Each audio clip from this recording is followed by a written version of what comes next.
Okay, I'm Elizabeth Starrenburg, and I lost my husband, my first husband, in Vietnam on May 6, 1966. And on the 7th of May, I was notified.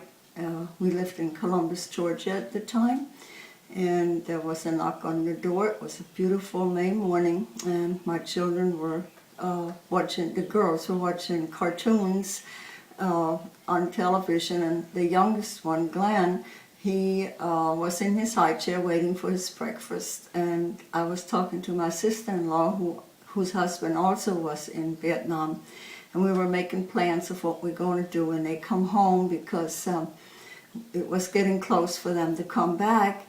And when that knock came, my oldest daughter, Jane, she went to answer the door, and she said, "Mommy, there's someone here for you."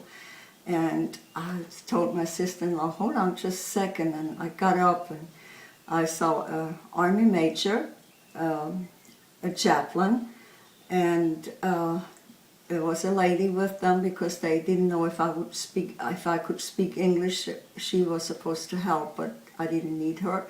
And I knew exactly why they were at the door, and I didn't want them to be there. I asked them, "You got the wrong house, to go away," and they kept asking me, "Are you Mrs. Kennedy?" And I said, "Yes." And they, "Well, we need to come in, we need to talk to you." And I told them to come in, and I kind of wished for a hole to open up in the floor and just swallow me.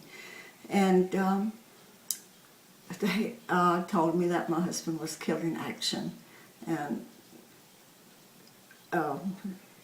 relate the regret from President Johnson at that time. I didn't want to hear that either. And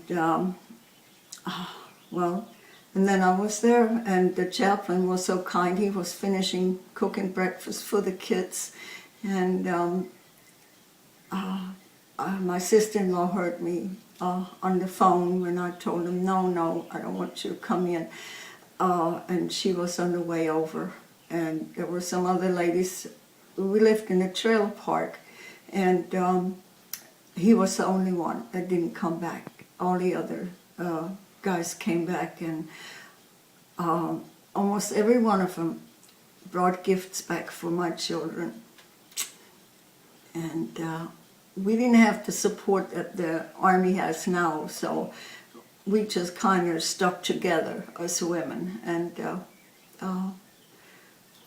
we did for each other. And matter of fact, there's a former widow living not far away from here. She was my neighbor, kind of in the back of another trailer park that I moved to later.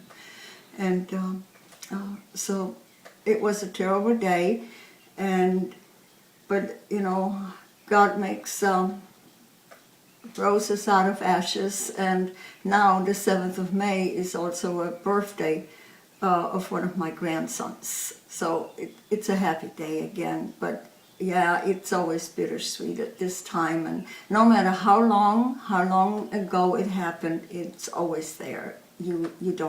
It just stays with you.